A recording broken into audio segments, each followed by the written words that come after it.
Therefore, the corporation is owned by Chinese nationals who are not even Filipinos. Hindi ko po alam, Your Honor. Ibig sabihin no, Mr. Chair, nagpagamit din kayo. No, Your Honor. Hindi, nagpagamit din kayo. Come on, hindi mo alam eh. Paano mo hindi mo alam? You are the president, Mr. Chair. Medyo nagagalit na ako dito eh. Nagsisinungaling ka. You are the president. And you do not even know. So anong ibig sabihin nito? Niloloko mo ang committee ito? No, Your Honor. May I continue the... Oh, go ahead. Just continue. The story You of- better tell the truth because I am going to cite you in contempt. Hello po mga ka-viral, maligayang pagbabalik sa aking YouTube channel. Congressman Chairman Abante nanginig nga sa galit sa mga incorporators ng Lucky South 99 Corporation. Dumalo sa pagdinig sa Kamara ngayong araw kaugnay sa pagiging involved nila sa illegal na OPOGO operation sa bansa. Tatlong mga incorporators ang nasigawan ni Congressman Abante dahil aniya sa hayagan nilang pang-iinsulto sa harap ng Kongreso dahil sa mga kasinungalingan nila. Tatlong incorporators ng Lucky South 99 ang humarap sa pagdinig. Si Julian Linsangan III bilang President, Edwin Ang bilang Treasurer at Ryan Chua bilang Director. Subalit ayon sa kanila, ang kanilang posisyon ay nasa papel lamang. Nagalit si Congressman Abante dahil puro wala silang alam sa mga katanungan sa kanila kung sino ang totoong may-ari ng korporasyon. Dahil sa pagsisinungaling, ay nagdesisyon si Congressman Abante na ipasight in contempt ang tatlo. Ayon pa kay Abante ay nagpagamit di umano sila sa mga dayuhang Chinese at patuloy na tinatakpan ang katotohanan. Tahas ang tinawag na niloloko ng mga ito ang komite sa kanilang mga pahayag. Narito ang bahagi ng pag-iimbestiga ng Kamara sa pangunguna ni Congressman Abante sa tatlong incorporators ng Lucky South 99 Corporation. Ay binibigyan ka namin ng 2 minutes. Go ahead. 2 minutes per question. Thank you very much, Mr. Chair. May I know if we have the incorporators of the Lucky South 99 Corporation here?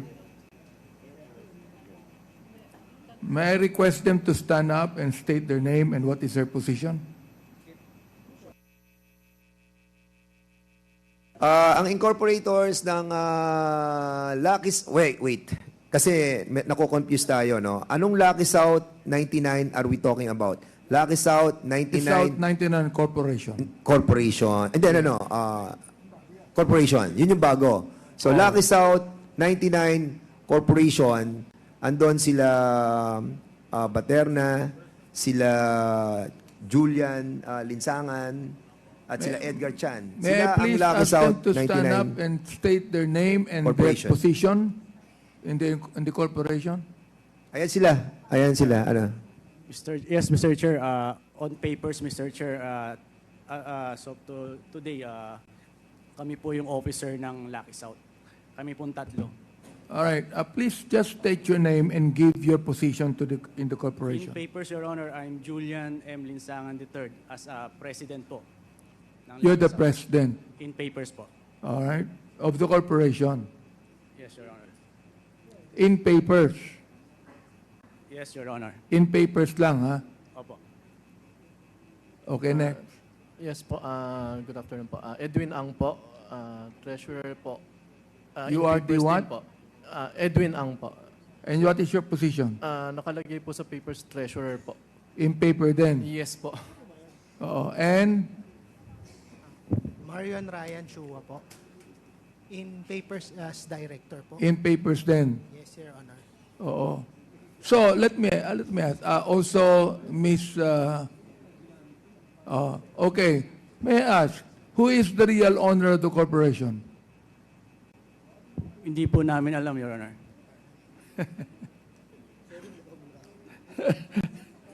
Okay. So, you are the incorporators, you are the president, but you do not know the real owner of the corporation. Your Honor, as we said kanina po, pinulge po yung pirma namin nung time na na nag-amend sila ng incorporation po nila. So, Mr. Chair, let me ask, how did you become incorporators? Hindi po namin alam, Your Honor. Wait. Congressman, may I interject? Kasi a while ago, that other guy was talking, anong pangalan mo, bro? Marion Chua po. Brian Chua. Kasi kanina may sinasabi ka, ang sinasabi mo sa amin kanina, may kumausap sa iyo. Yes, Your Nagpunta pa kayo ng parking area, di ba? And he offered you 50 million. Sabi mo, hindi mo kaya.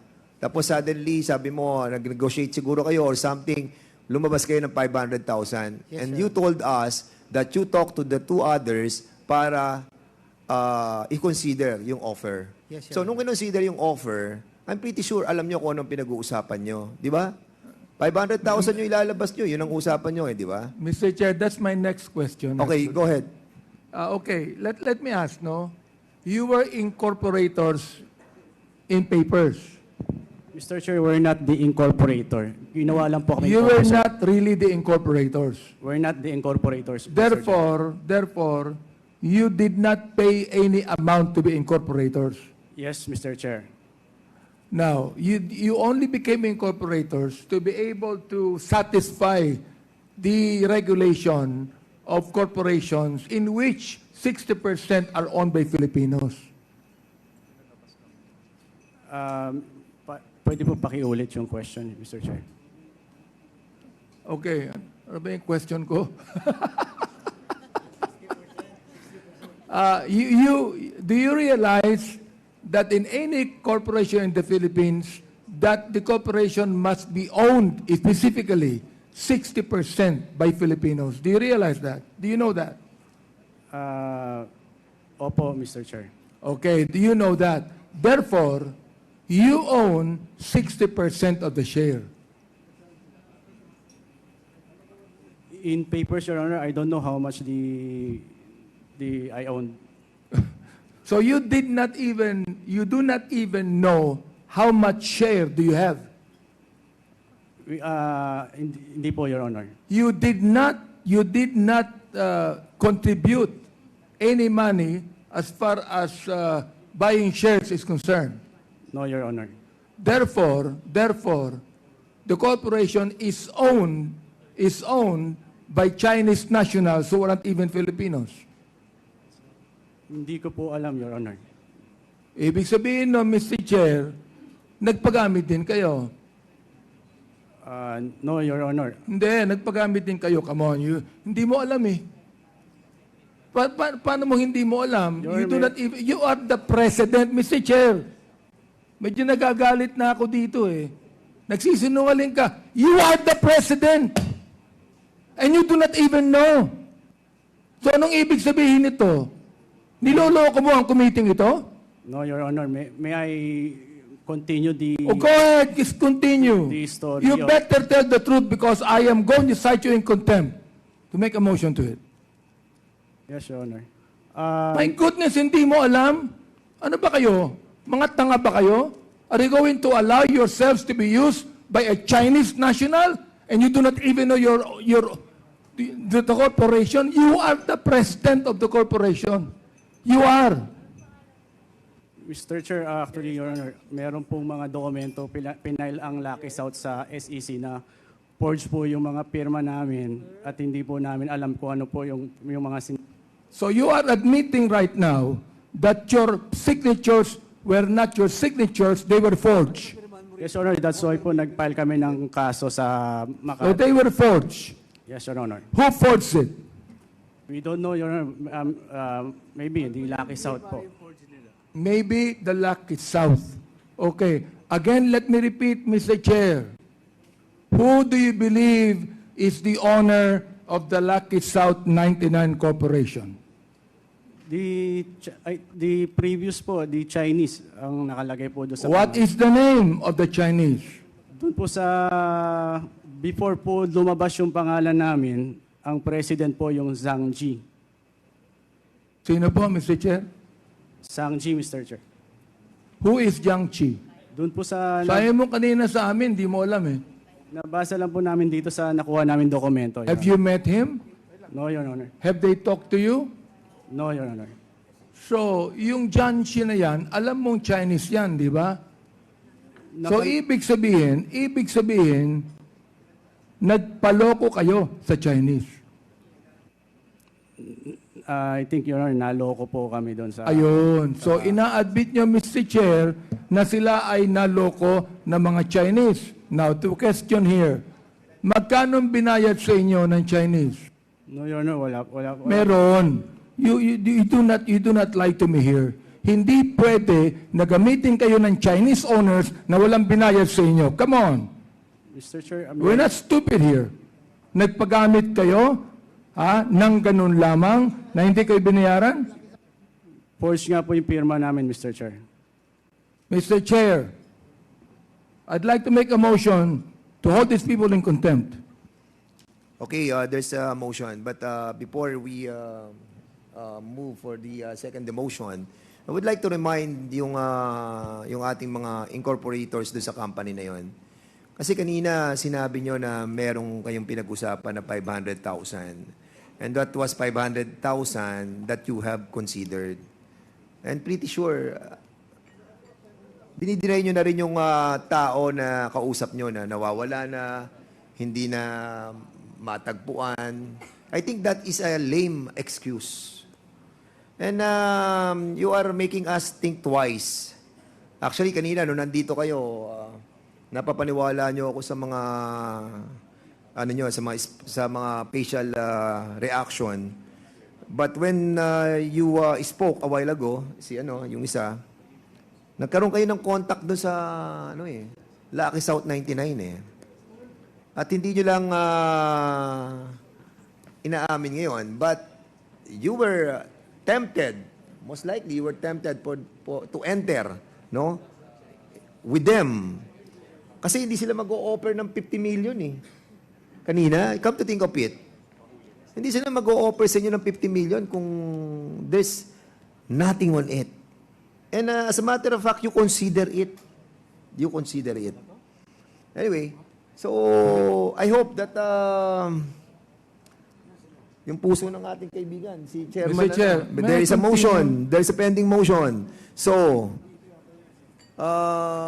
Mr. Chair, before you... Congressman Barbers. Mr. Chair, we do not want this committee to be insulted further. We do not want that. Come on, we're not wasting our time here. We are working. We're not wasting our time here.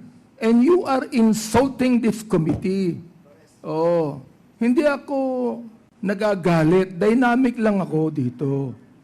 Pero what I'm saying is true. We do not want this committee to be insulted by you people who come in here to lie before our faces. So, we will give you opportunity. Tell us the truth. Kasi alam namin meron kayong nalalaman. Just give us something. Because you won't speak like that, no? Kanina, no? Mr. Ibibigay ko po namin yung copy ng complaint namin sa Makati para po makita po ng this committee yung... Of course, aming bibigyan nyo talaga yung magko-complain kayo talaga. Meron po Dahil kami dahil sinabi ng PAOK, kasama kayo sa demanda dahil kayo ang incorporators. And you're trying to have a safe passage in here na hindi kayo involved. Pero in all reality, no, because of your statement a while ago, we can assume here that talagang kasama kayo, kilala nyo yung Lucky South 99. You were used and you are allowing to be used until now. Until now. At akala nyo, maloloko nyo ang kongresong ito, pati ito, si Baterna, akala nito, maloloko tayo. Pero babalikan namin kayo. Okay? So there's Mr. Chair, I reiterate my motion. Mr. Chair, Barbers.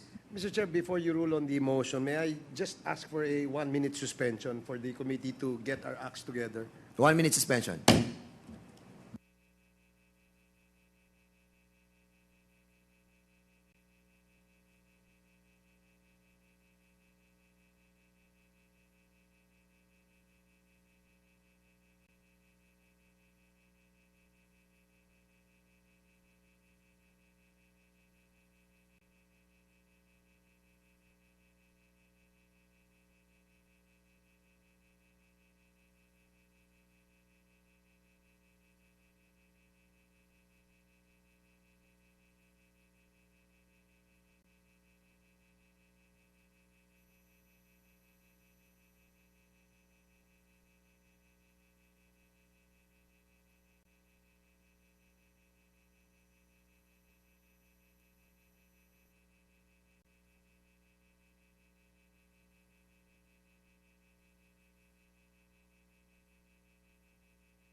Meron ako itatanong, Elisa. Kanina yung nagsasalita. Anong name mo? Marion Chua po. Ha? Marion Chua po. Ryan Chua. Yes, Your Honor. Kanina, may binanggit ka dito. During the pandemic, 2019, 2020, you were able to talk to that guy. What is the name of that guy? Dan de la Cruz. Dan de la Cruz. O, yan, tama. Dan de la Cruz.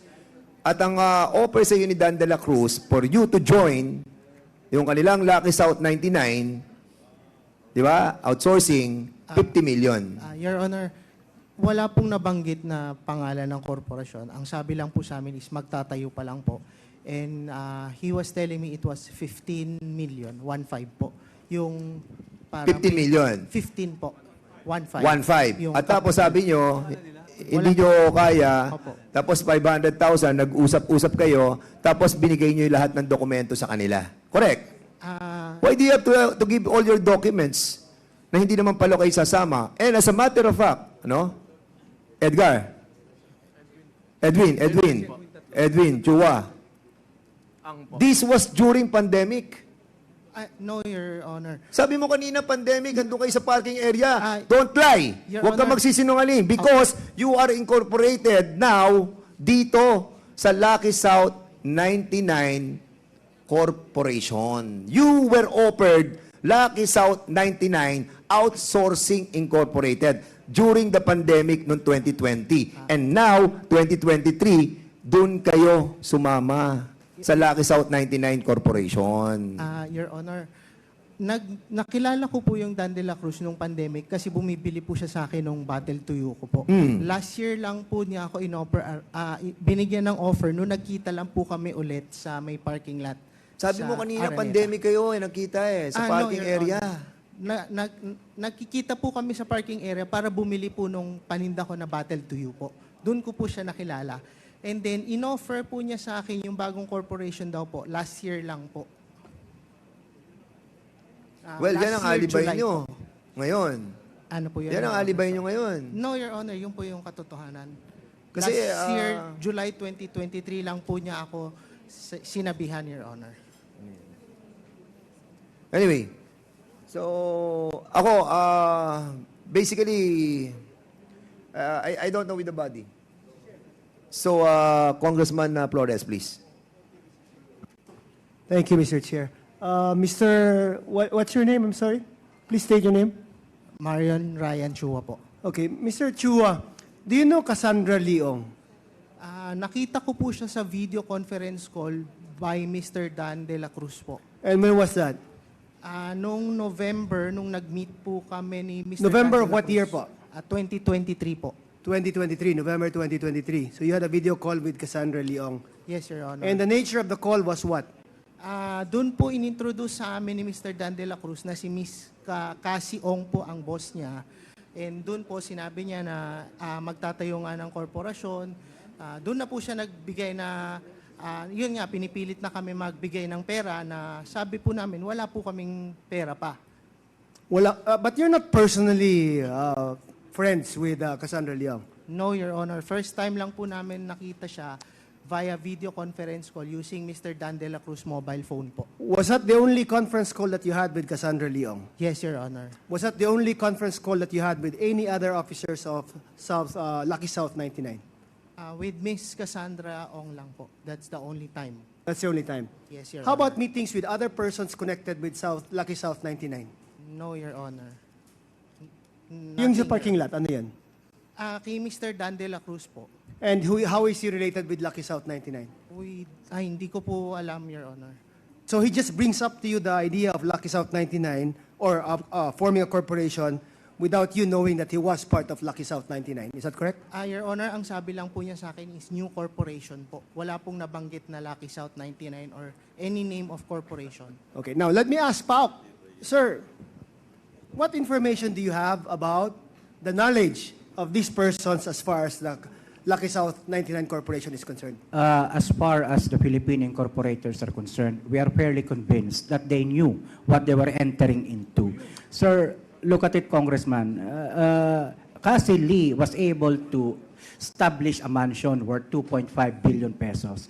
And here is someone peddling a story that Cassie Lee was trying to entice them to invest for 15 million, Castle could easily afford 15 million, just like that. We don't buy the story. We will charge them po. Mr. Chair, may I interject in relation to this? Go ahead po, sir. Okay. Okay lang yun. May busy. Anyway, I'd like to ask Ms. Paterna, no? Ikaw ang corporate secretary. You were the ones that filed the incorporation papers, di ba? Si attorney po yung nagfa-file. Yes. And hindi ikaw ang nag-file. You were the ones that filed the incorporation papers, di ba? Si attorney po yung nagfa-file. Yes. And hindi ikaw ang nag-file. Hindi po. Nagpipirma lang po. Nagpirma ka lang. Opo. Okay. Who told you to sign? Sa law firm po ng attorney. So therefore, it is the law firm that told you to sign. Yes po. Tumatawag po sila pag may mga kailangan po ako And i-sign. you do not know who the owners of the corporation is. Hindi po. Now, let me, pwede magtanong ulit. Let me ask, Attorney Roque, you are the lawyer of Whirlwind, Yes, right? Your Honor. Okay. For the ejectment case. For the ejectment case. Yes, Your Honor. So you do not even know this Lucky Corporation here. Wala po. No contact whatsoever. Kaya nga po, vehement ang denial ko. Kahit anong anino, wala po ako nakita. Itong mga naririto po, hindi ko po sila kakilala. No? Kaya nga po, ang kakilala ko lang is yung Whirlwind. No? At yun naman po ang dokumentado na talagang umapir ako sa hukuman. Hindi po talaga madidinayan at nakipagbalitaktakan ako sa ngalan po ng Whirlwind. Hindi ba sa inyo nagkwento ni Cassandra na mayroong Lucky South 99 Corporation? Ang sinabi niyo po, Sinabi niya. Yan yung umuupa sa kanila. At ang palaging, well, I do not know if this is divulging already too much po for attorney-client, no? Ang palaging issue namin is it worth defending the ejectment? Kasi kapag natanggal sila sa posisyon, wala na rin yung premises sa kanila